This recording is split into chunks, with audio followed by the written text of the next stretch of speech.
Oo, sabaw. Okay. Yun lang muna yung sabaw. Halaan nyo po muna yung sabaw. Huwag nyo na muna inuman. So, yun na yung magiging way ng pagkain nyo. Para at least ma-absorb muna yung tamang nutrients na yung kinulang sa katawan nyo. Kaya kayo naman. Okay. So, ang liver nyo ay, ayan, liver fat. Ibig sabihin, since mahilig kayo before sa mga matatat, maalat, mamamantika, kaya nagkakaroon po ng liver fat. So, may mga juices naman po na ginagawa para matanggal kayo ng fat. Ay yung pag-detox nyo po, ay medyo liver siya. Okay, sa large intestine, ayan po, medyo may bacteria lang ang ating large intestine. May bacteria bakit, syempre. Yung tamang level ng bacteria doon sa tiyan ninyo na kailangan. So, medyo sumobra-sobra po siya, kaya yun yung kailangan. Gallbladder nyo, tatay. Okay, sa gallbladder, 0.7. Maliit din lang naman yung actually. So, hindi siya masyadong, kasi kung baga, yung bile acid, maliit din lang. So, 0.2, 0.3. Actually, ang ano po kasi ng gallbladder, pag kayo ay umiinom ng antibiotic or ng mga synthetic na gamot na minsan, plus yung sa kinain ninyo at nagkakaroon na ng, alam mo yun, parang kung sa mga naipon na mga impurities na natambak na dugo hanggang sa pag hindi po siya naagapan o hindi na-detox, yun na nag-create ng stone. Pero sa case niyo, wala. Kasi 0.7, 0.2. So, kumbaga. Hanggat maaari, pagka na-detox yung mother, ito, yan. Pancreas niyo po ay, meron, maliit din lang po.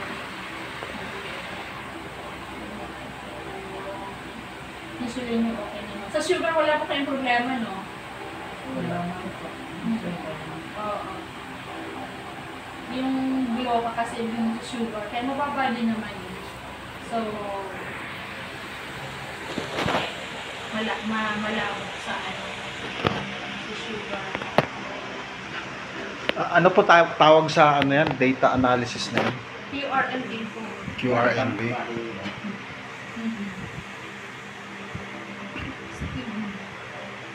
Tatay yung kidney niyo po, kasi may history din naman talaga kayo. So, kumbaga parang, alam mo yun, nasobrahan ng abono. Kumbaga yung components niya, yung nitrogen niya.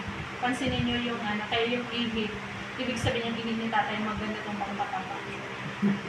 Honestly, kasi nung araw, pag napansin niyo yung mga ihi ng nanay, magdamag sa arenola, dinidilig sa daisy, sa rose, tas ang tataba, dinalagay ng tubig kasi kung parang pag potent din naman yung pwedeng ikamatay din ng anak. So, ibig sabihin yun, maraming nitrogen.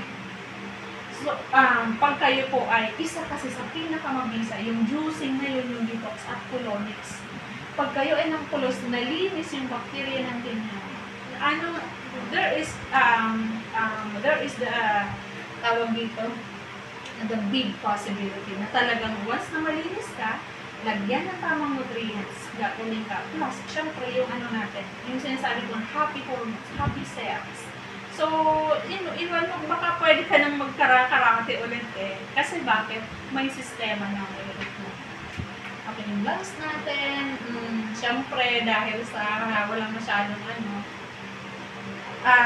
nanay, po nyo po siya, labas sa umaga, yung kahit yung liquid niya lang, init. Okay, ang purpose po nun, syempre yung vitamin D. Iba kasi yung maghapon ka lang nasa loob, kahit mainit, kasi syempre mainit naman talaga yung panahon. Pero iba yung saldang yung ng araw na mapunta lang nila. Alam mo yung pagpawisan ng konti. Kahit hindi na kayo bumalik, kahit hindi na mag-exercise, yung masinagan ka lang, tapos mabasa-basa ng pawis, pasok na. Kasi din po yun, Grabe init ang likod niya, Dok. Ayaw na niya magbilat sa araw kasi mainit na daw likod niya. Iba yung init. Oo. Iba yung saglit lang yun sa umaga. Nag-ano naman ako palagi. Wala pa itong maga-maga. Kaya po, kaya kayo kasi ginagawa, saka nagkakarate kayo, ibig sabihin kaya lang po kayo nagkaganyan kasi tumindi yung acid ninyo. Isa sa cause ng pagtindi ng rayuman ninyo, kaya kayo may heartburn. Ibig sabihin yung level of acid sa inyong katawan ay konti na lang muriatic level na. So, kung parang yung kidney ninyo wala naman sana problema na konti na lang. Kaya lang yung acid ninyo dahil pumunta siya sa mga joints. Kaya hindi kayo makalakad na yun ay nabukula yung physical activity. Okay, yung brain. Tingnan natin yung brain. Nagulos ako. Ha? Nagulos ako pag-visit ko. Siguro ko sa... Para maano ko lang isa. Kaya ko, ano kaya yung ano na yun? Asin. Tapos, magkaya ko. Hindi ko lang isasabi ko. Nagkakaroon na ng memory gap. Oo. Kasi nagkano ako eh. Tabay, yung ano nyo kasi, although hindi naman kayo malungkutin, kasi yung sentiment nyo okay naman. Yung nerve pagka wala siyang kausap. Masaya na sa pag may kausap. Ganito po yun. Pagka wala kayong kausap, huwag po kayong maghanap ng kausap. Huwag din po kayong, sa pagkausap kasi natin sa ama at sa mga tao. Masaya tayo pag laging may kausap. Bakit? Nakakalimutan natin yung mga... The best yung sinabi niyo, Doc. Okay. Ngayon, may mga prayers din tayo sa Kanya. Mga ganito rin yun. Doc, ano po yung ano niyo, religion niyo? Ako po ay Catholic, pero Okay. nag-ano na si OG po kasi, kaya lang dahil sa nagkasakit din ako, nakuha ko yung wisdom na tinatawag. Kaya ako nandito. Incorporate ko pa. Okay. Pag nagdadasal tayo, wala tayong ibang ginawa. Sabihin natin anong gusto natin, anong problema tayo, iyak tayo ng ganito ganyan. Lahat ng gusto natin, yun, hindi natin binibigyan siya na magsabi sa atin. All the time, tayo lang yung lagi nagsasabi lang ganito. By this time, tatay, alam niya ang sitwasyon niya. Yung... Kaya, hindi niyo na po kailangan sabihin, hayaan niyo naman muna na siya ang magbigay ng wisdom sa inyo. Paanong paraan? Kailangan nyo lang pong mag-meditate. Alam mo yung thoughtless. Huwag nyo munang isipin yung mga ganito, ganyan. Parang kailangan mo lang maging bakante yung utak mo. In that way, doon kasi papasok yung wisdom. Maiisip mo na lang bigla ganito. Pero by the time, ililista nyo. Kasi after makakalimutan nyo ulit yan. Pagka meron sa inyong binigay na wisdom na alam nyong effective at importante, ilista po ninyo kasi makakalimutan ninyo yan. Pagka yan ay nagbigay, tas naging routine ninyo yung give and take kayo, doon sa binigay niya, tingnan nyo kung ano magagawa nyo, i-report mo sa kanya, bibigyan kanya ulit. Hanggang nagkaroon ka ng connection sa kanya, tatay. Napakaano po yun. Ang punto dito, kahit wala kayong kausap na estudyante, mas gugustuhin yung ikaw mag-isa kasi siya na lagi ang kausap. Nice. Mas magiging maganda. Yun. Lahat po yan, ng sakit na yan, tanggal na. Tama yun. Ang mangyayari dito, spiritually na heal ka na, yung Spiritually. physical, mahuhuli po yan. So hanggang sa mawala ka na siya. Hanggang sa nice. make believe na parang wala ka ng sakit. Oh, Tama yun. wala na pala akong sakit, hindi ko na wala yung ganito. Kaya mo ako, Doc. May-stroke ako last year. Ngayon, wala oh. Wala na. Yun. Naranasan ko din lahat yan. So yun po yung kasi bakit? Tatay kami dumaan din sa matinding sakit. Bargain. Ngayon, hindi kami makagala. Di ba kagala kung ano yun? May mga sariling kagustuhan. Pero, gawin mo. Sasaya ka pero hindi ka magiging tahimik. Pero once na sinunod mo siya, kahit gaano kahirap, ilagay ka man sa sitwasyon na mahirap, tahimik ang inyong isip at kalooban. Ang alam mo. Doc, nagkaroon ako ng side effect sa puso. Nalagpasan ko. Ang sakit nun. Mahirap. Parang nalulunod yung puso ko, sumasobra dugo. Alam mo ang gamot ko? Lahat ng galit ko, tinanggal ko. So, since nandun na tayo, idugtong ko lang ito. Kasi nasabi mo. Tama yan. Isa sa pinakamabisang sakit, lunas ng sakit. Okay? Kasi may kinalaman dito yung emotion, yung immune system, na yun yung magpapagana sa cells ninyo para lahat niyan matanggal. Lahat tayo may body. Sabi nga, lahat tayo may bagis na bibigitan tayo. Bitawan nila. Okay. Paano? isa sa pinakamabisang nangyari sa akin, na tinuro sa akin ng mga kapatid. Sabi niya, anak, huwag kang sumita sa akin. Isang gabi, okay? Bawat gabi, mag-isip kayo ng mga tao na meron kayo isang mga. Number 1. Number 2, mga tao na naghihikahos din, na naghahanap ng kasagutan sa kanilang kalikasan. Number 3, yung mga taong sila na ngayon mayaman, sila pa ngayon yung alam mo, hindi mo kaya samot-sari. Ibig sabihin, alin ka man doon sa kalagayan, huwag mong titingnan. Isang gabi, lilista po kayo ng isang gabi, ipagdasal nyo ang taong ito. Okay? Itong taong ito, sabihin pa natin wala siyang pagkukulang sa financial na barangay. Kumbaga,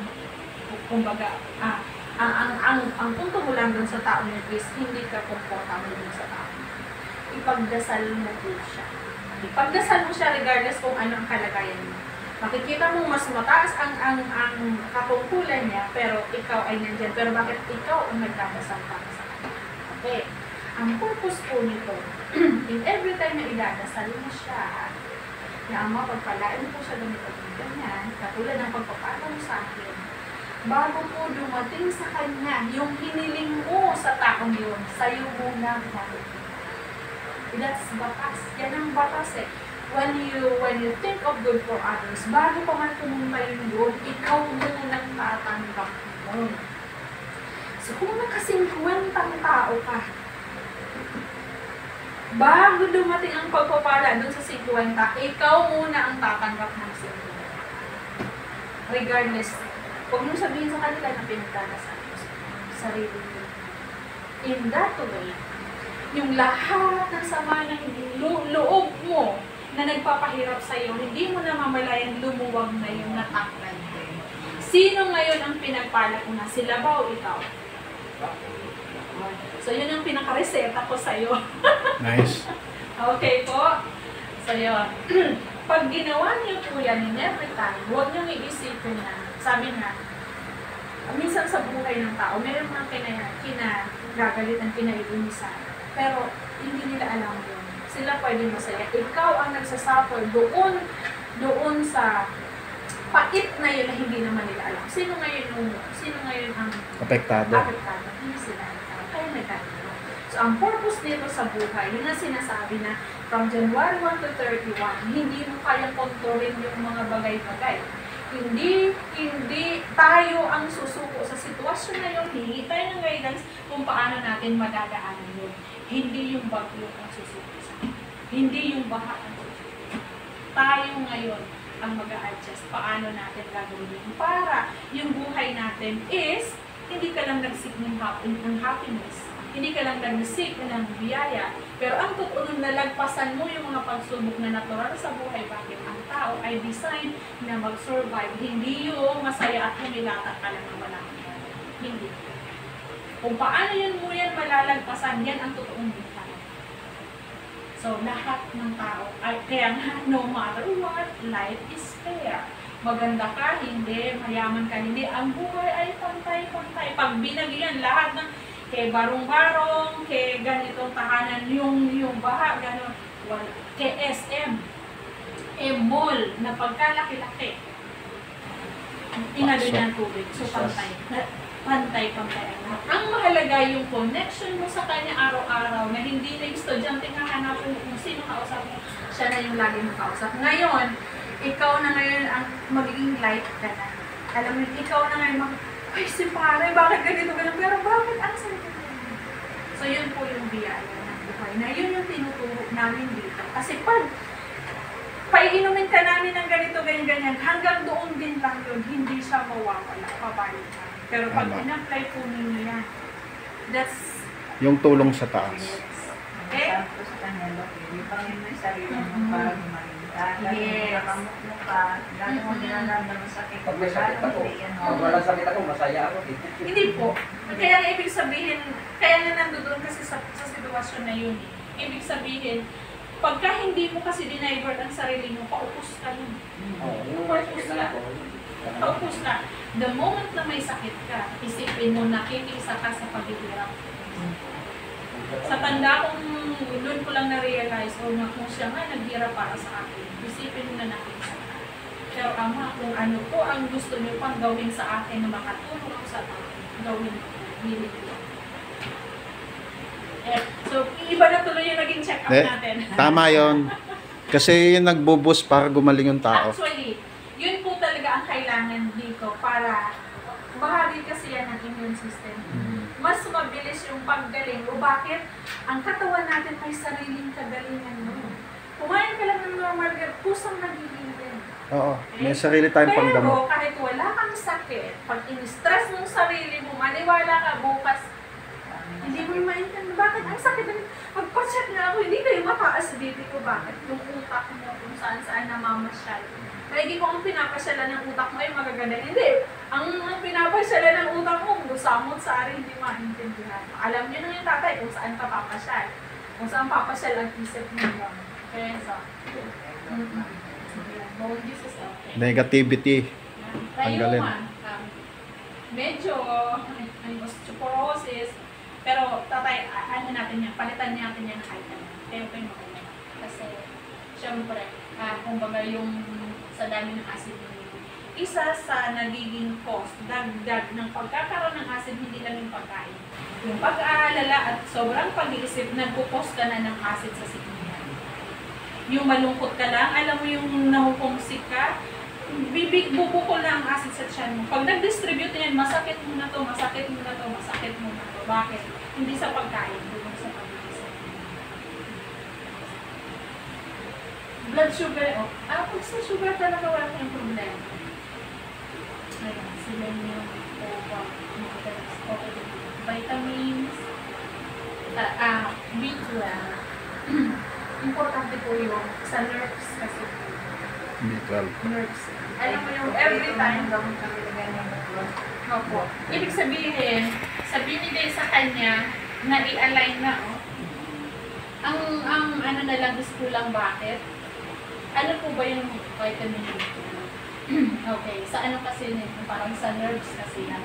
The moment na gumala yung acid ninyo, nag-alala na naman kayo. Na-tense na naman. So,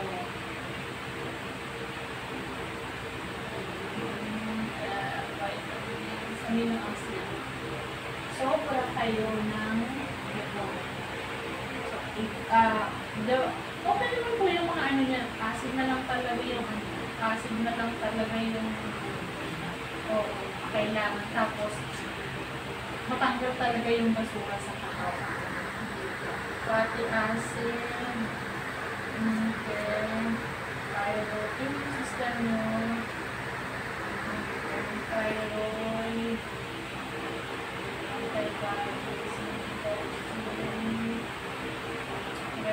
minsan sa ano natin, yung mga gulay kailangan natin iwasan.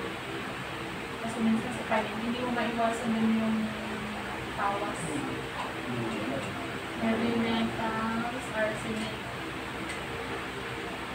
Minsan sa mga lutuan, mga dilatan, i-avoid mo na po.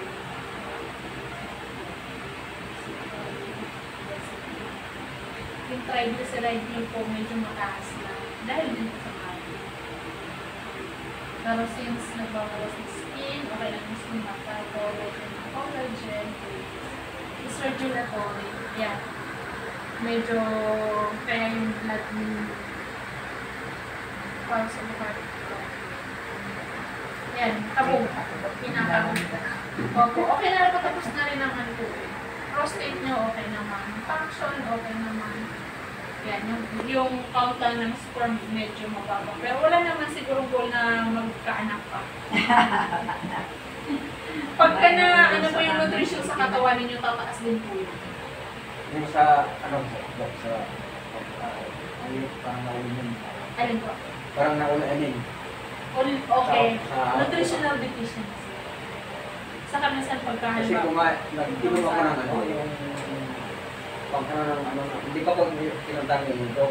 Yung ano ba, yung ako ng Para sa matanggal yung tirote na maramdaman Ito. ang pampamanhid ba, Dok?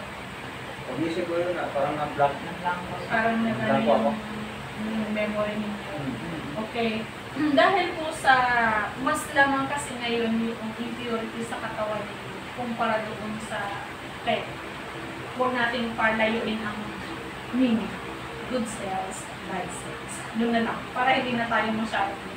Ibig sabihin tatay, mas lamang kasi yung bad cells kaysa sa good cells. Yun yung rason bakit tayo nakasakit. Ngayon, anong gagawin natin? Yung bad cells na yun, tatanggalin. Okay, tatanggalin natin. Ipopromote natin ngayon yung good cells. Pag yung good cells niyo po is dumami siya. Ibig sabihin lahat na yun magpo-function na yun. Parang halaman yun. Yung halaman na nalanta kasi walang tubig, hindi nabibigay. Pero pag may tamang soil, tamang tubig, makikita mo, hindi lang yung dahon. Hindi lang yung dahon ang aayos mo. Namumulaklak at sunod ng mga ganun din po sa katawan. Pero proseso po yun. Kasi ibig sabihin, hindi naman pag kinain mo ng isang lilo, ganito rin. Otherwise, mag-synthetic ka talaga ng isang injection pa lang ay. Pero, kailangan po natin ayusin yung daily routine ng pagkain. Para at least, yun na yun, sunod niyan, makakaano ka na, makakalakad na. Sunod, yung heart mo, mababawasan na yung cardboard. Sunod niyan, parang dati yung wala ka nang maalala, tapos ngayon biglang naalala mo na. Kasi nandoon na po, na-complete yung food for the brain din na kailangan din para. Pero bumalik din siya kasi patay siya sa makasat. Palagi ko lang palagi ko lang patay. Bumalik din. Saka, pagka medyo napunuan na po ng nutrients, dapat meron din kayong activity. Yung mga small activity lang para mahasa ulit yung activity ng brain. Kasi mahirap, kaya nga minsan di ba nagkakaroon ng mga hindi na makaalala or ukulyanin na. Pero bumalik siya. At least bumalik. Basta, ang ano lang doon is tamang pagkain, tamang tulog, and then Yun, tama yun. Kasi yun din lang. Habang natutulog sa akin na repair. Yun. Na-stroke kasi ako last year.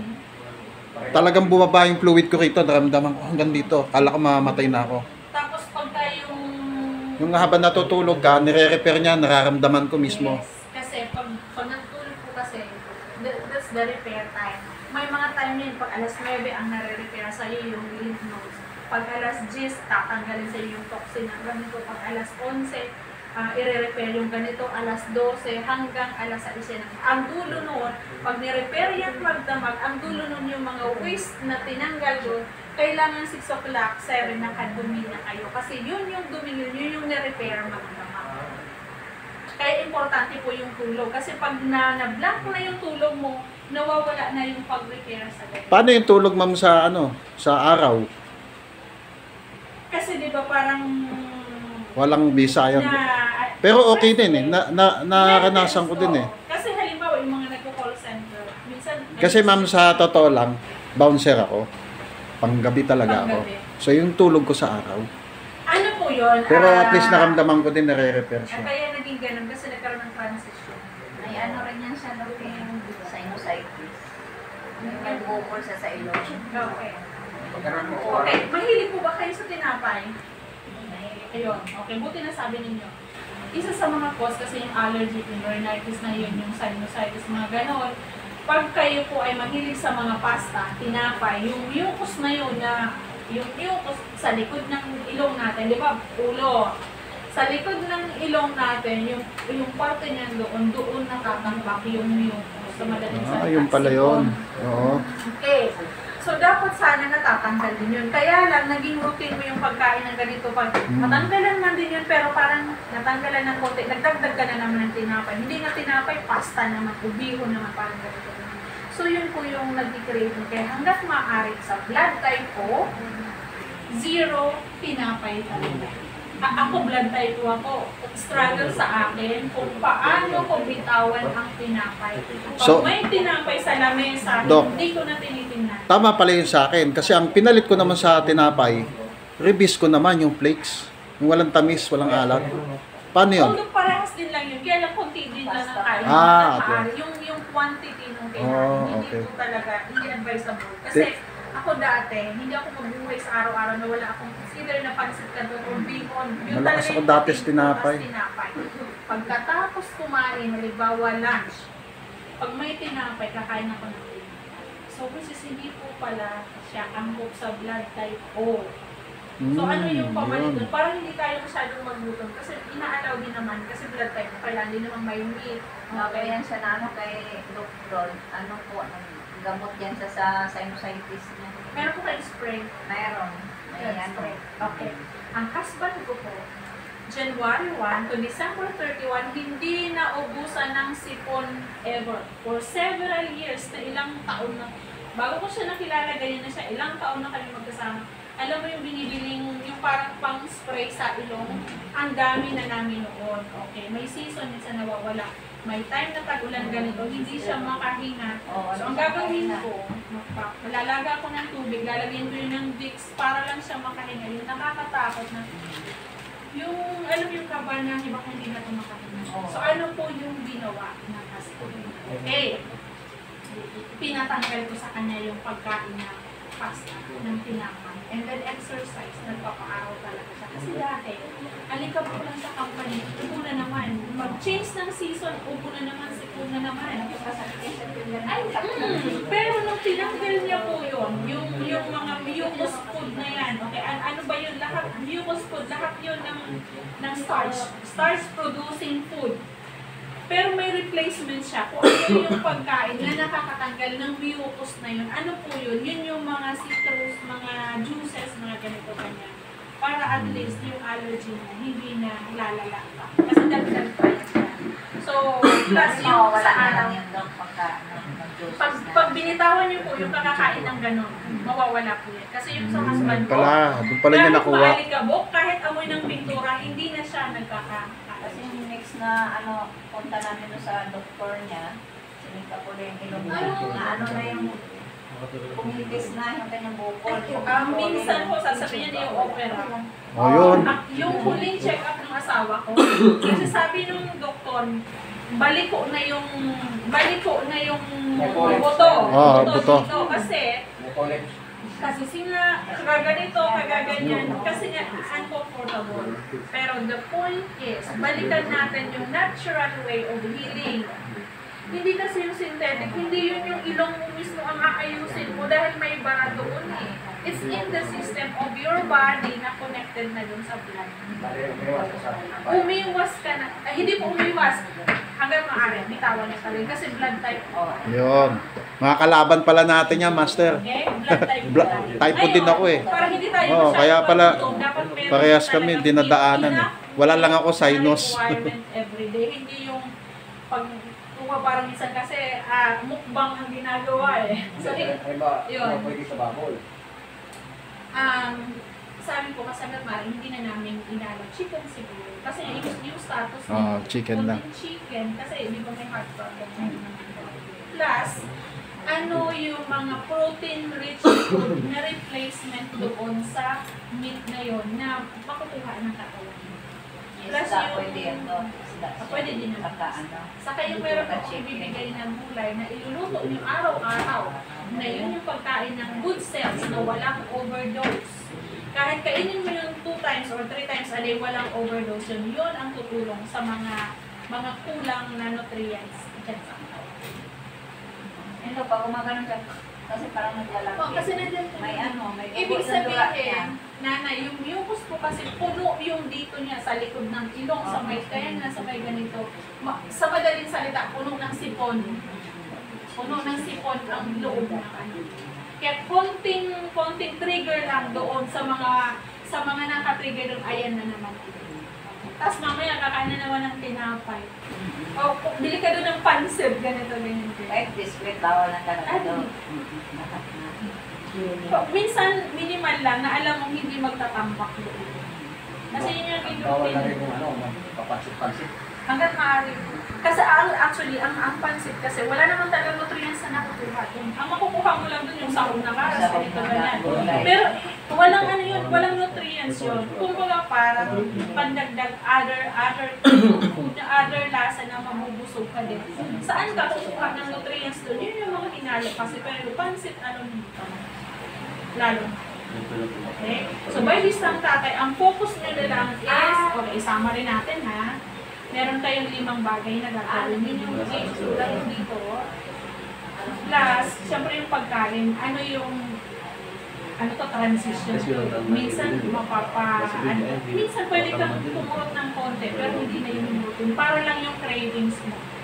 And at the same time, and every time, yun na talaga yung meeting mo sa kanya. Okay? Magkakaroon ka na ng meeting sa kanya every now and then. Pag yun po ginawa mo, magbabago yung, alam yung atmosphere sa inyo. Yeah. Hanggang sa Nice. Okay po? Right. Okay. So, ano na tayo dito? And then after that, colonics na. Okay? Okay. Got it, dude.